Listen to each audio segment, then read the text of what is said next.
Oh, stop it. I literally haven't even done anything yet. Actually, you know what? You can give me more holiday cheer if you'd like. Oh, boy, it's that time of the year, isn't it, everybody? As you could probably tell from my very wobbly entrance, I've been hitting the eggnog extra hard to get into the holiday spirit this week. Who's ready for yet another holiday-themed tale full of Yuletide cheer? I like to call this one a Hallmark special. You get it? Because I'm the Merc with the mouth? Okay, we got like 14 comic book readers out there today. Very good. Well, anyway, today's stories is one of my personal favorites. It's a classic holiday tale of good and evil. Filled with greed, gravestones, a very nice four-poster bed, and a bunch of hideous mutants and spooky ghosts. That's kind of a creepy choice for a holiday tale, huh?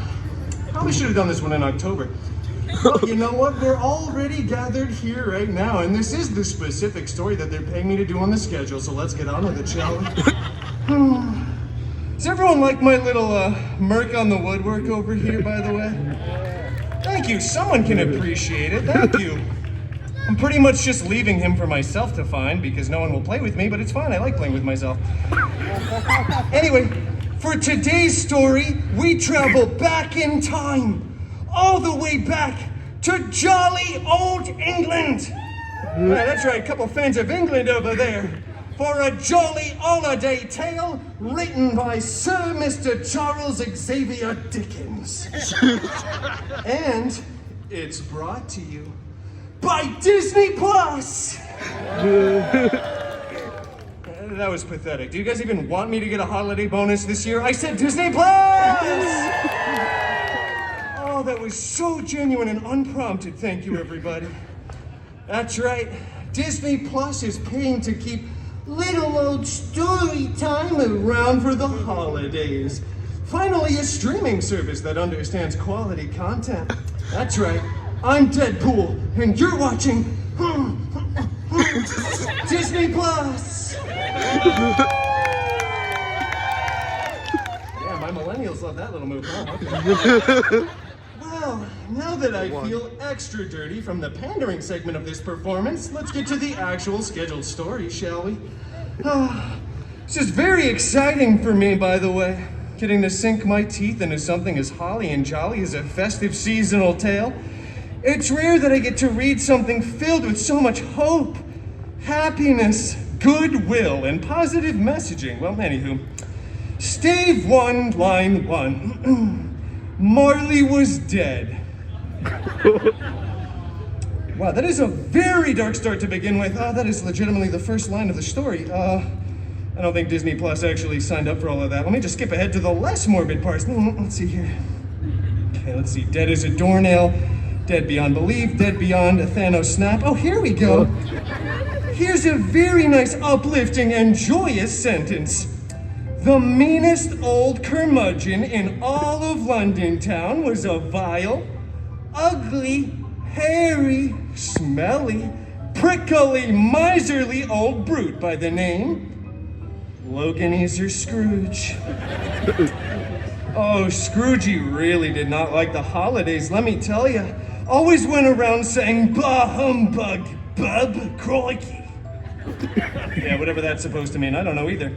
He did have a very handsome, charming, and funny, although a bit of an acquired taste, I will admit, employee by the name Wade Cratchit Poole. Yeah, thank you, sir, in the front row. Poor old Wade, he just wanted to enjoy the holiday season and spend literally a single day off in his entire career. But old Scroogey was always like, get back to work, Bob, and count me money, all right? Come on. Yeah, he was really not a nice mutant. Did I mention he was smelly and miserly and somewhat Australian? Whoa! This guy talking about me? Come on. My Shayla! Look, everybody! It's the hideous Loganizer Scrooge! No. Cut the pity applause, all right? Hold the holiday cheer. He's actually the villain of this story, so you can feel free to boo him as ruthlessly as you want. Boo! Whoa. Christmas. Oh, hush those succulent supple lips, Wolfie. We don't have the rights to actually say the name of the story yet. That makes no sense. Yeah, none of this really does. The writing on this whole shtick is quite honestly run its course at this point. We were supposed to be like a limited time only, summer of magic type of seasonal contract, but now we just won't go away. It's a Christmas miracle. Yeah, we're not going anywhere. Just like those weird themed popcorn buckets with the enormous gaping mouths. What are you looking at me for? I have 17 and a half of those on my nightstand. You're sick. Thank you. Anyway, the good news, Wolfie, is you're the shining, shimmering, splendid star atop of this story's Christmas tree. AKA, you have way more speaking lines in this one, my chum. Here, have a seat. Yeah, no, I don't think so. Aw, come on. Don't we want Wolfie to join us for a special holiday treat? Wow, he's already halfway into character, aren't you, you little grump? Here, you can wear my Dickens hat. Absolutely not. Are you sure? Yes. That's all right. I don't know if it would have fit over his pointy little elf ears Okay, anyway. all right, come on. Just get to the story. Oh, that's the spirit, Logie Bear. Let me just give you the Sparknotes version real quick. All right. So, Logan, he's a Scrooge. That's you, big guy. That's the character you're playing in this story. All right, hurry this up. He's visited in the night by one of his extremely dead partners. One of his ex-partners. He was an X-Men, thank you.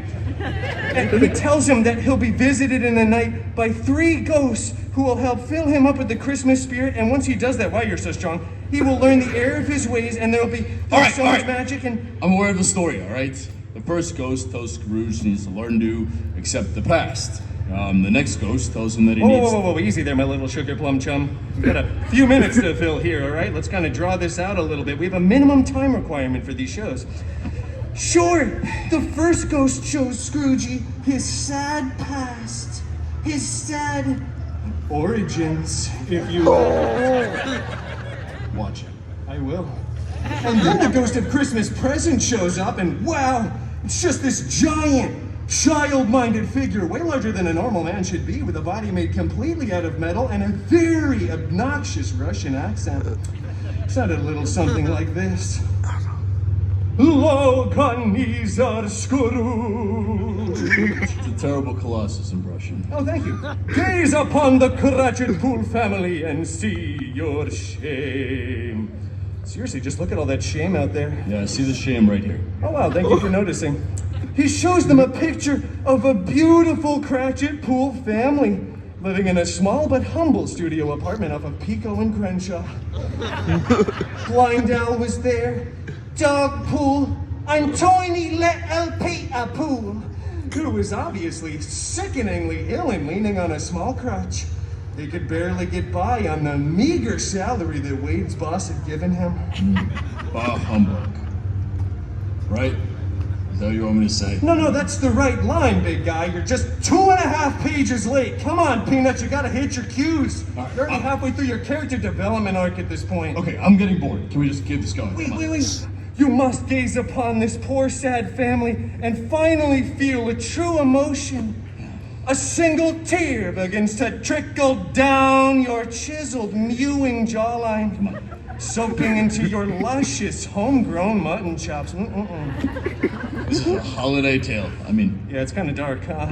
Just wait till we get to the cemetery scene. All right, let's just make this simpler, all right? So, Ebenezer, Loganezer. Scrooge, is visited by 3 ghosts. They tell him that he needs to keep the season in his heart all year round and to find the good in others. Tiny little Peter Pool. Tiny Peter Pool does not die. Scrooge pays to get him healed up and they become pals. So Loganezer is true to his word and is a better man. I guess basically this story reminds us to be kinder to our fellow men and to use the season to think of those who are less fortunate than us and to overall be less of a jerk, I guess. No. It's not. Wow. I wasn't doing it for that. Talk about a Broadway caliber monologue about it, everybody. I think we all kind of held space with that one. Wolfie, I'm starting to think you're not the only one with a single tear running down your face, oh Loki Okay, Bear. all right. Let's not get carried away. Okay, enough. You see, children, the spirit of the season can live deep, deep inside of all of our hearts.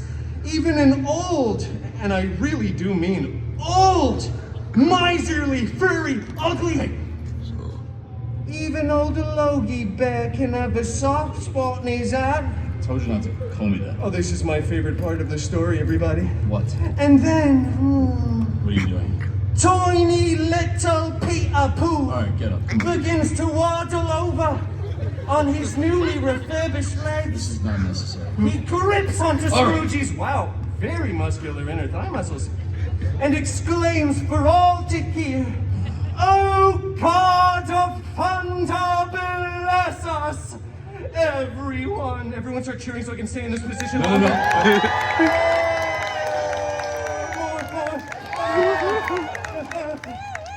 Let me tell you, everybody, thank you. There was not a dry eye in the house. In fact, the house was soaking wet with tears. And they all lived, say it with me, everybody, happily ever after. You can clap more, thank you. Do you want to know why they lived happily ever after, child in the front row? Because this story in particular has been rehashed and merchandised dozens of times over the years. It's what we like to call in the business easy money. There you go, kid. You just made the nice list. You're welcome for the core memory. Okay, that's great. Very touching stuff. So that's it? I don't know if we're done quite yet, my chum. What do you think, everybody? Think we got time for one little carol? No. No, I told you no singing. Oh, come on, no music, man. Look, if you're worried about your voice cracking, I can coach you. Just raise your ya. What is that? No, this guy really hates singing for someone that did 19 years of hard time in prison for singing about a loaf of bread once. It's a real shame, too, because I feel like if you wanted to be a showman, you could be the greatest. Why are they allowed? I don't get this at all. You've got such perfect pitch, too, buddy, and such deep vibrato. Maybe just a couple bars of juggernaut roasting on a human torch. Are you done? Yeah, apparently, Scrooge's blood sugar's getting low, huh? Maybe we should get you some hot cocoa, huh, buddy? Maybe a nice Mickey Mouse gingerbread cookie for your tum-tum. All right. Would you like that, Wolfie? Okay. Would you like that? All right. Come on. Who am I kidding? This guy doesn't eat cookies. Look at him. He's like a mustard bottle with abs. It's not easy. Spicy mustard, too, let me tell you. Stop looking at me. All right, fair enough. Well, thank you all for joining us for another special holiday treat. And an even bigger thank you, no offense, to Disney Plus! Check out all the quality programming only available now on Disney Plus. Happy holidays, everybody. Wolfie! Bah humbug. Wolfie! Just kidding. Happy holidays, everyone. Duh! He does care! I don't care. He cares so Not much! even a little bit. On Dasher, on Donner, on Kinder, we ride. Just think, everybody, if it wasn't for Disney Plus, none of us would be here right now. Why do you keep saying Disney Plus? You just said Disney Plus too. Your paycheck just got a little fatter, my chum. I'll take that. Bye, everybody.